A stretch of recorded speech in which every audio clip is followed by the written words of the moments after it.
Judy Justice, weekday afternoons at 3 on News Channel 6. WJBF.com. Click, click.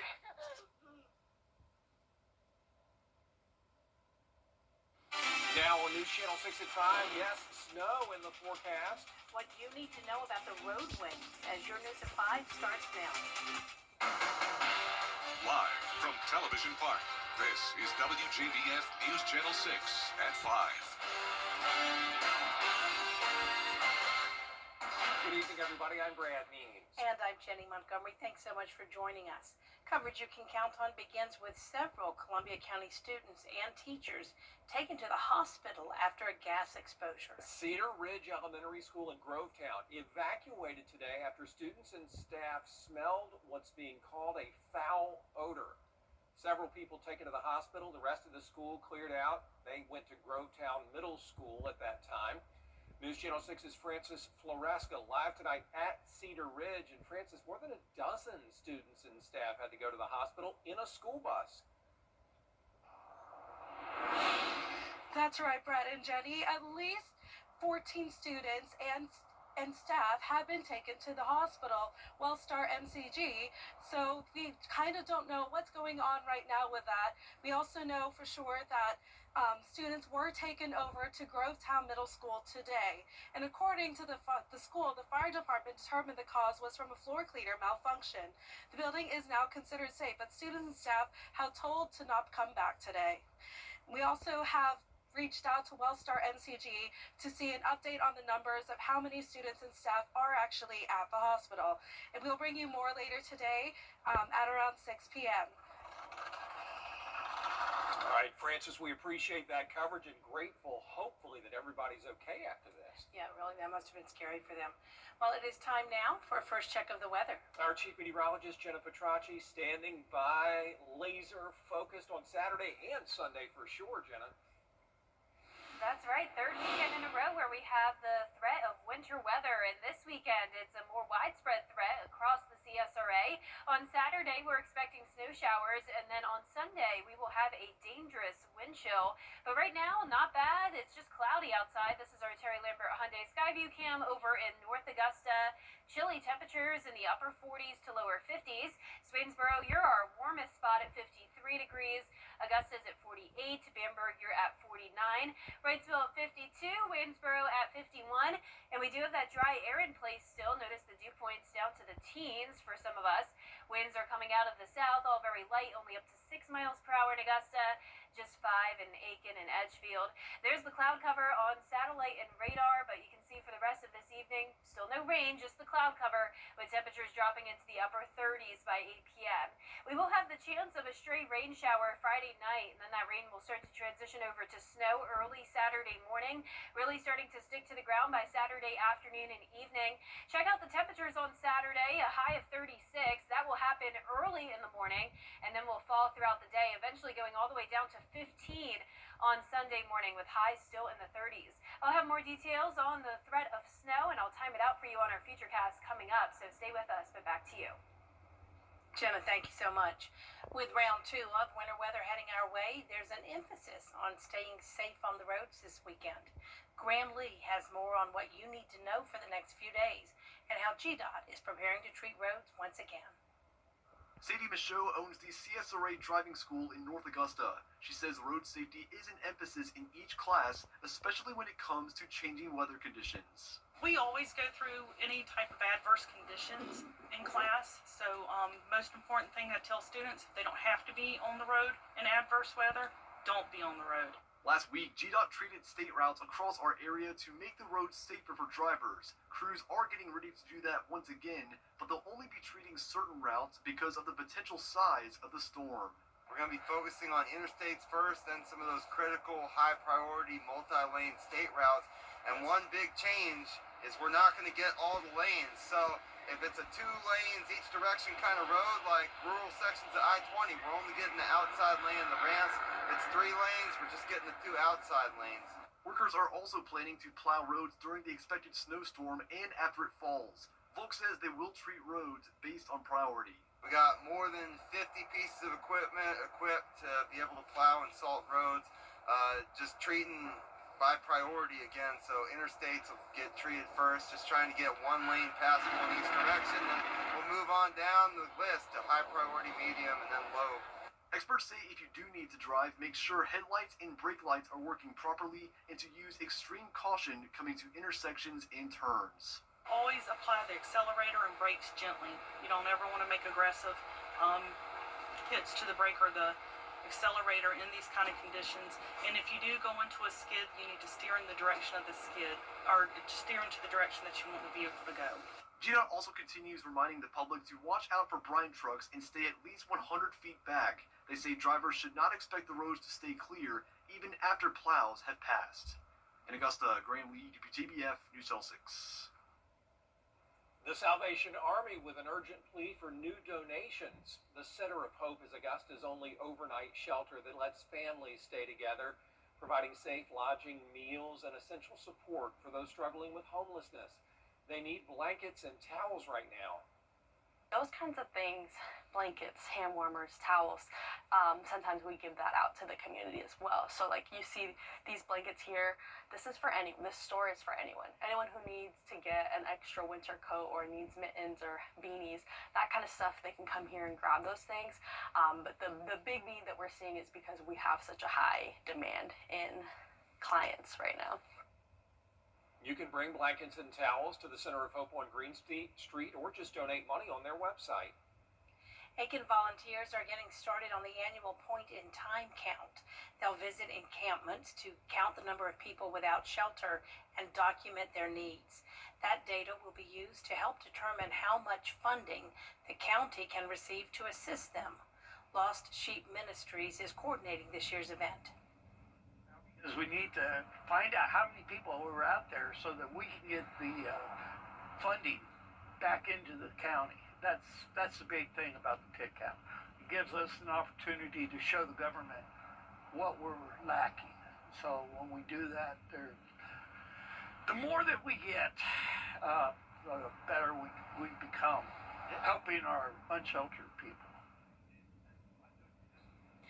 The count runs through Sunday. Augusta leaders admit it was a difficult decision to have to wait for more information about a critical audit. Commissioners approved the audit of the housing department 8 months ago after the federal government said the city improperly handled rental assistance funds. That cost Augusta more than $8 million. City leaders say they need to clarify some items in the audit, but say, yes, it was a tough decision to delay the release. I think it was because we know that the constituents are waiting for an answer. However, we just didn't want to give them an incomplete answer. So we just want to make sure that they have all the information necessary. The audit is costing the city $63,000, and this request for clarification is probably going to make that even more. The city says it should have the new work back next month. After nearly 7 years of planning and fundraising, the city of Thompson is finally breaking ground on Phase 1 of the downtown park. Today, the community celebrated with that groundbreaking ceremony. Once completed, the park will include an amphitheater named after blues legend Blind Willie McTell. There will be a picnic shelter and restrooms. Phase 2 of the park will add a playground and a splash pad. So far, the city has a little over $3 million of the $4.8 million needed to complete the project. City leaders say the park will have a big impact on the community. It's one of those things that's been long anticipated for our community because we're just super excited about everything that it's going to bring here to our downtown. You know, downtowns, if you have a really thriving downtown, it also kind of helps with your whole economic, floor plan and outlook for the community and for people that are wanting to visit here. Construction on Phase 1 of the park has already begun. It's expected to be finished by the end of September. It's been nearly 2 years since an undocumented immigrant killed 20. Still ahead, a vigil for a man killed during an encounter with ICE agents. Why nurses in Augusta are honoring his life after the forecast. It's dry for now, but rain will be possible tomorrow night, which will then transition over to snow as we go into Saturday morning. That snow will really start to stick in the afternoon and evening hours, followed by a big drop in temperatures on Sunday with a harsh wind chill. I'll have your full May for 6 forecast when we return.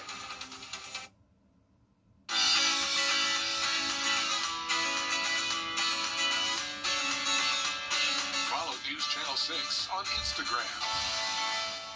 At Universal Plumbing, we're more than just a company. We're a family. We're growing the next generation of skilled professionals and investing in the well-being of our neighborhoods. With flexible schedules, 401k matches, and competitive health benefits, we support your journey to success. Join the Universal Plumbing family, where real work meets real rewards. Your future starts here. So I've heard Fisher Investments is a fiduciary. Just show your phone. You wouldn't have your ex officiate your wedding. Do you, Jake? Liar? Cheater? Gaslighter? So why have anyone but America's largest injury law firm handle your injury case? With over $30 billion recovered for our clients, there's a reason to go big. Gaslighter, coitus crier, he's got more red flags than a bullfighter's attire. Morgan & Morgan, America's largest injury law firm. The starts of... Now, your most accurate forecast with WJBF Live 5 for 6. Welcome back. It's a cloudy Thursday night as we start out with our Terry Limbert Hyundai Skyview Cam in Thompson, Georgia. We're 48 degrees, a light northeast wind at 6 miles per hour. Low humidity. We do still have some dry air in place with these chilly temperatures. It was a bit warmer today, at least got into the 50s for some of us, but north of I-20 we're now down into the 40s. Cloud cover for everyone, but no precipitation chances for now. High pressure's in control, but this low pressure system is going to be moving in, and that's going to be our winter weather maker. So Friday still looking dry. We're going to be in the upper 20s in the morning, more clouds than sunshine, and then we'll climb into the mid 50s in the afternoon. The temperatures are going to play a very important role in this snowfall forecast. So let's start out Friday at 6 p.m. You can still see some 50s, but it's definitely going to cool down north of I-21st, potentially getting down to that freezing mark by midnight. This is when we'll have some of that precipitation moving in, and it will start out as rain, and then we'll transition over to snowfall early Saturday morning, starting in our northern counties and then moving south as those temperatures cool down across the board. So we're actually going to reach our high temperature of around 35 early Saturday morning, and then we fall into the 20s everywhere in the CSRA Saturday afternoon, and this is when that snow is really going to start to stick to the ground and accumulate, and especially by Saturday evening. The surface temperatures will also be well below freezing, and you can see here by the time we get to midnight going into Sunday, we'll even be down into the upper teens, and it's going to stay cold all Sunday morning. It's going to take until we get into the afternoon for us to finally see some melting, as temperatures will finally get to around 33 degrees, but all day Sunday is going to be in the 30s. Here's a look at our futurecast, just showing that rain moving in Friday around 8 p.m. and then there's that changeover indicated by the pink color. So that does not mean ice or sleet. This is just a rain-snow mix. You can see that rain-snow line right around the metro Saturday at 7 a.m. So I do think we'll have that snow coming down, but it just won't really be sticking to the ground yet, since the surface temperatures likely will still be in the 40s at this point.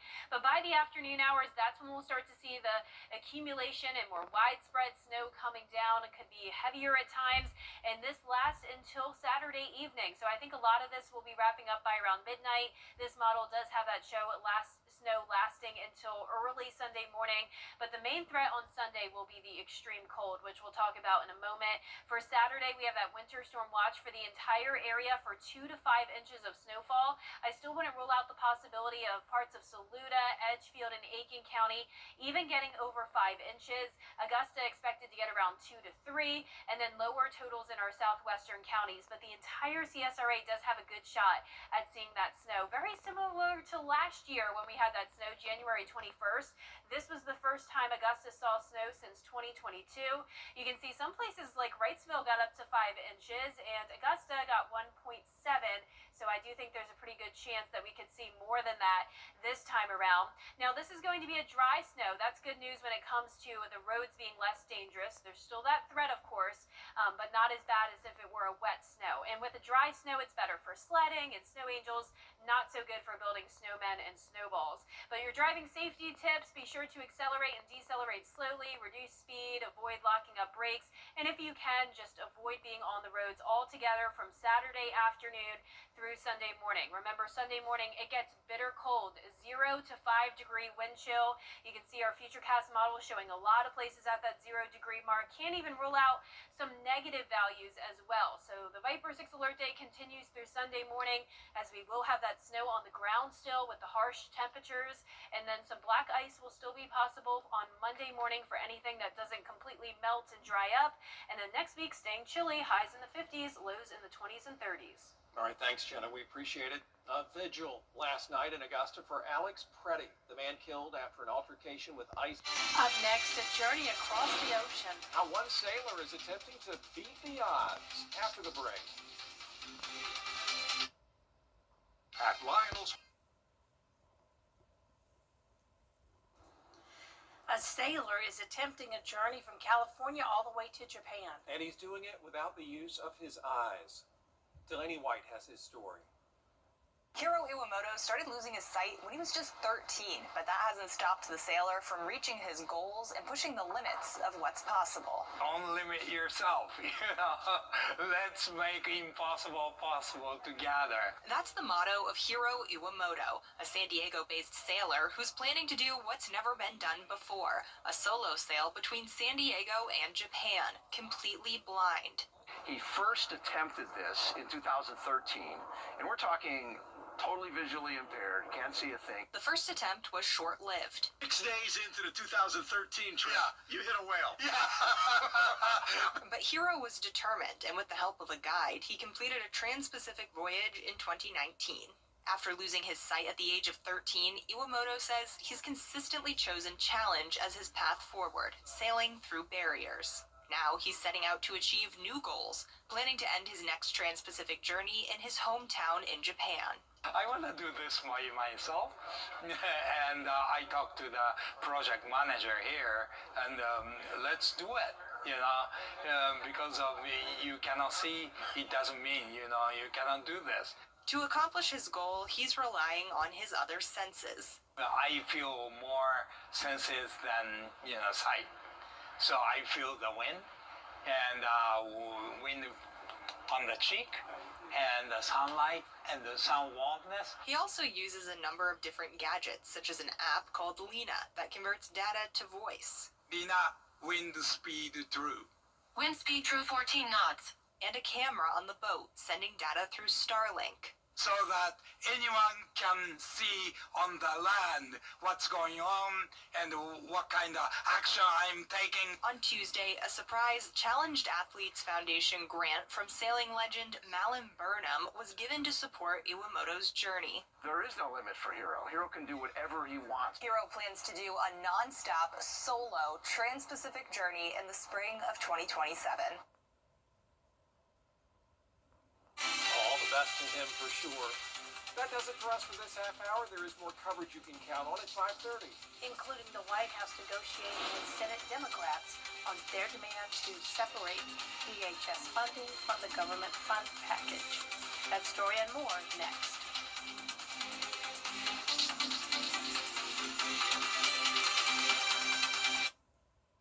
I'm Mike Costello. Addiction, you feel hopeless. I was that way. I felt like I didn't have anything to look forward to. I know sometimes people don't have a whole lot of support, but there are people out there that will help you and will support you, will uplift you. It just takes one day at a time.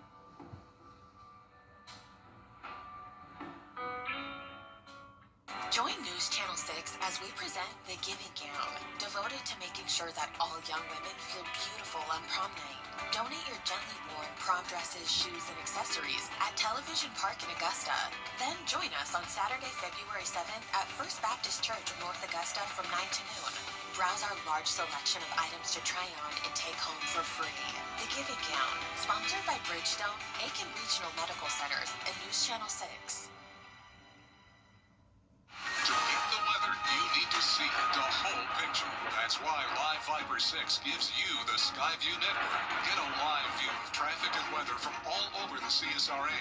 Available online 24 hours a day at WJBF.com and the free Live Viper 6 mobile app. The WJBF Live Viper 6 Skyview network. Powered by Terry Lambert Hyundai. Low prices, big selection, and committed to quality customer service. The Live Viper 6 Skyview network, sponsored by Terry Lambert Hyundai. Live from Television Park, this is WJBF News Channel 6 at 5:30. Good evening, everyone. I'm Dee Griffin. Thanks so much for joining us. Topping today's local headlines, several Columbia County students and teachers were taken to the hospital after a gas explosion or exposure. It happened at Cedar Ridge Elementary in Grovetown. Students were taken to Grovetown Middle after the situation. Now, with round 2 of winter weather heading our way, there's an emphasis on staying safe on the roads this weekend. GDOT will be brining state routes once again ahead of the high chance of snow. Well, today the community celebrated the groundbreaking of the downtown park for the city of Thompson after nearly 7 years of planning and fundraising. We have all of these stories and more coming up at 6, but first, with the CSRA under a winter storm watch, let's get straight to our weather with meteorologist Jenna Petracci. And a lot of kids are excited about the snow. They're not excited that it's on the weekend, but they're excited that it's snow. Yeah, I know. We got to take what we can get around here. We got lucky last year with the snow, Dee. You and I were out here late playing at night. and so that was fun. But, you know, as you all know, if you lived here a while, this is definitely not very common for our area. And tomorrow, there's a pretty good chance that we'll see widespread snow with some pretty significant accumulation. And we'll talk all about it coming up in the full forecast. We're also going to be talking about this dangerous wind chill that's headed our way on Sunday. But in the meantime, not a bad Thursday night. It's just cloudy, but staying dry for now. Winds are pretty calm. We had a low of 27 this morning and then a high of 53. So you know the drill. Another below average day. Currently, we're in the 40s and 50s. 48 in Augusta, 50 in Louisville, Avenger at 49, Aiken at 46, 44 in Saluda, and still at 50 in Sandersville. We have very dry air in place with dew points in the teens and 20s. And once again, those winds are very light coming out of the south, only at 6 miles per hour at Augusta and Aiken. So overcast skies sticking around this evening with temperatures falling into the upper 30s by 8 p.m., 37 at 9. It is going to be another really cold night with a low of 27, but then warming up a bit more tomorrow afternoon to 55. We'll have some rain move in Friday night, and then that rain will transition over to snow Saturday morning, and we'll really start to see that stick Saturday afternoon into the evening hours. And once we get to late Saturday night, that's when those temperatures will really drop. 15 on Sunday morning, and the winds will be making it feel much colder than that. I'll have all the details on this winter weather forecast coming up, but back to you, Dee. All right, thanks so much. We'll see you in a few minutes. Coverage you can count on continues with lawmakers on Capitol Hill ramping up us. Coming up, Yahoo making a comeback, new features for a smartphone, and more. It's all new, and it's trending up next. A few rain showers on Friday night, which will then transition over to snow on Saturday morning. That snow will have trouble sticking at first, but then it will start to accumulate on the ground as temperatures fall into the 20s on Saturday. Then we'll drop into the teens on Sunday morning with the wind chill down to around 0. And it's staying chilly all next week as well. I'll have your full Viper 6 forecast after what's trending. Hello, this is the Collect. Inspires their community and improves the lives of people around them. If you know a deserving recipient, visit WJBF.com and fill out the nomination form. Celebrating Black Excellence 365, only on News Channel 6. What's with all the goats? Goat. George's outstanding attorney team? Have you been injured in a car crash? Call George C. Injury Lawyers and get the GOAT on your side. Hurt? Call all 9s now. Live Viper 6 weather team is coverage you can count on. Welcome back, everyone. It's time now for a look at what's trending. A 2-year-old boy from the UK has broken 2 Guinness World Records involving billiards. It's not AI. Meet Jude Owens. He became the youngest person to make 2 kinds of trick shots called a pool bank shot and a snooker double pot. It's part of the game called snooker. It's like pool, but with a twist. As you can see, Owens does it all by himself, holding the pool stick and using a stool to reach the table. Apparently, the toddler has also has a massive following on social media. Some people say, I am saying this is AI because I can't do it. Others say, this is a world champion in the making. So we'll be hearing about him over the years, I'm sure. Well, sticking with champions, LeBron James was caught in his emotions last night. The King returned to Cleveland. And I know they call him the King, but Michael Jordan really is the King. Don't argue with me. Don't argue. Michael Jordan is the King and the GOAT. Anyway, this King, as they call him, returned to Cleveland to play against the team that drafted him, the Cavaliers. LeBron caught tearing up during the first quarter last night. The Cavs showed a tribute video showing some of his highlights in Game 5 of the 2007 Eastern Conference Finals. James played 11 seasons in Cleveland, if you can remember, and won a title with them in 2016. He scored 11 points last night, but the Lakers lost. LeBron says he hasn't made a decision on his future just yet. But last night may have been his final game in Cleveland. He is great. He is great. No, I don't take that from him. He's a great player, but y'all, the King really is Michael Jordan. Come on. You know? Okay. But LeBron is great. Shaquille is great. Yeah, but the King is Michael Jordan. Anyway, Yahoo is jumping into artificial intelligence with its search engine, an electric car model retiring out, and Samsung's new feature for latest Galaxy phones. Rich Jamir has the latest. Here's what's happening in the tech world. Yahoo is back. The company has announced a new AI-powered search engine called Yahoo Scout. Instead of just delivering a bunch of links, Scout gives you direct, cited answers from trustworthy sources in a clear, colorful format filled with pictures and more. Yahoo says it's using a combination of technologies to deliver the product, including 30 years of its own search insights, along with AI from Anthropic's Claude model, and web results from Microsoft's Bing. You can use Scout by itself, but it will also be incorporated across Yahoo properties like email, news, finance, and sports. Yahoo Scout is available now in beta at yahoo.com/scout. It is the end of the line for two high-end Tesla models, the S and the X. Elon Musk says the company will stop making the models as soon as next quarter. The two cars helped push EVs into the mainstream and helped grow Tesla in the early days. Musk says their Fremont, California factory will be retooled to build humanoid robots instead. He called the move sad but necessary as Tesla shifts its focus to robotaxis and an autonomous future. Tesla says it will continue to provide support for the S and X models as long as people have them. Samsung is getting ready to add a new layer of privacy protection to its latest Galaxy phones. The company teasing a new hardware and software feature that seems to mimic the effects of a privacy screen protector, one that doesn't let you see the screen from off angles. The goal is to stop prying eyes when you use your phone in public places. You can decide when to activate the feature, and it seems to be baked into the screen itself. Samsung says it took them 5 years to develop it. The company is expected to unveil their S26 lineup of smartphones the last week of February. I'm Rich DeMuro. That's Rich on Tech. Okay, so you know that means that Apple and all of the others, Google, they're all going to try to outdo Samsung. So let the competition continue there. And again, do not call me or text me about LeBron James. I said what I said. But I'm always down for that kind of petty. Michael Jordan is the GOAT and the King. Anyway, let's see. A lot of people are saying that the meteorologists are kings and queens because they are predicting snow. Of course, the kids want it on the weekdays. It looks like it's possibly going to happen this weekend. Jenna has the full details coming up next, and stay tuned for her full forecast. Jerry Lambert here, and we've got In Cheddar TV, we've got big hair and even bigger personalities. You big dummy. We've got cool guys. Thank you. You have great taste. Classy ladies. Sometimes I can be pretty stunning. And strange characters. You can get wholesome family time. Mine, we're a happy family. Or not. Because no matter what you're looking for, Antenna TV has something for everyone.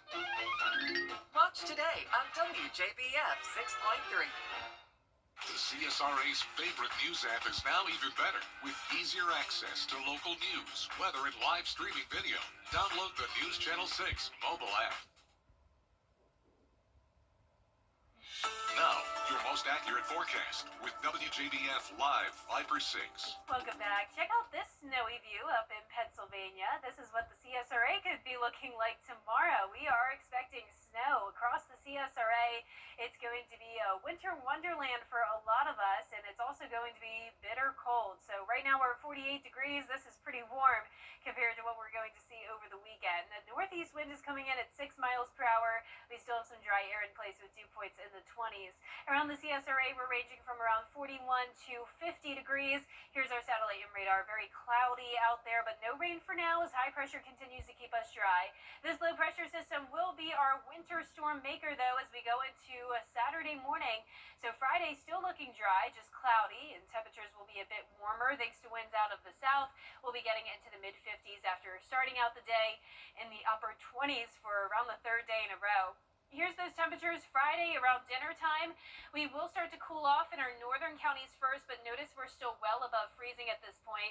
Once we get to midnight, that's when some places could touch that freezing mark, and that's when we could have that changeover from rain to snow, and it will become more likely around the 6 to 7 o'clock hour Saturday morning, but it really won't start to stick and accumulate on the ground until we get to around lunchtime on Saturday and then continue throughout the day, and that's all because of the temperatures. So we need those temperatures to be well below freezing at the surface to see that accumulation, and you can see here with temperatures, actual temperatures in the 20s, of course the surface will be at that freezing mark, if not below as well.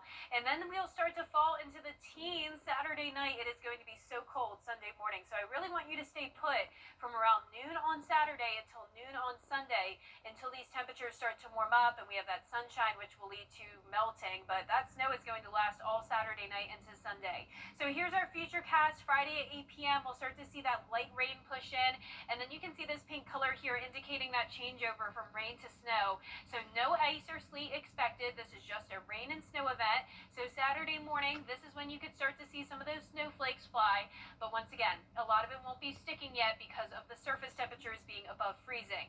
Then once we cool down in the afternoon, that's when we'll see that accumulation. So we'll actually reach our high temperature of around 35 during the morning. At this point in time, we are in the 20s, and notice the entire CSRA has a good shot at seeing that snowfall. And I do think a lot of this will be done by around midnight on Sunday, but this model does have it lasting in our southeastern counties until around 6 a.m. on Sunday.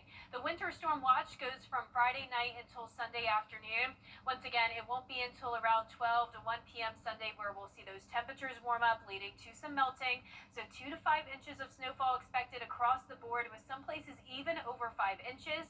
That threat of the significant snowfall would be in Saluda, Edgefield, and eastern Aiken counties. Augusta will be around 2 to 4 inches, and then lower totals in our southwestern counties, with a lot of places not getting over an inch. Here's a look at last year, though, to refresh your memory. Wrightsville got 5 inches of snow. Augusta got 1.7. So I do think we'll see more snow than that this year, and it's going to be a dry snow, which is good for the roads. I still want you to be careful, but it's not going to be as dangerous as a wet snow would be.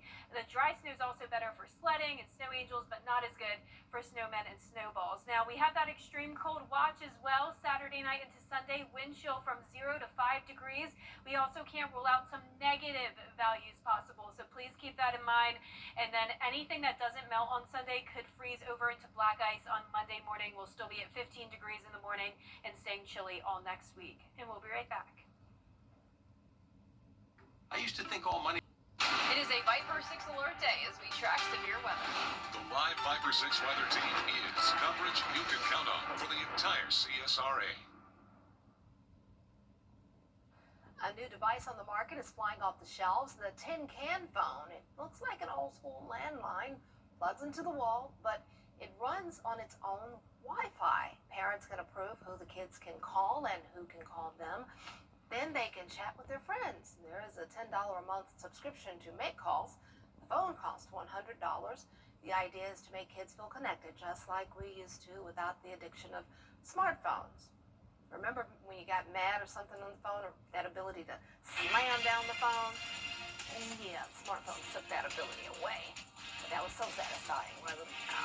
Well, that's all the time we have for this half hour. We'll have more coverage you can count on at 6.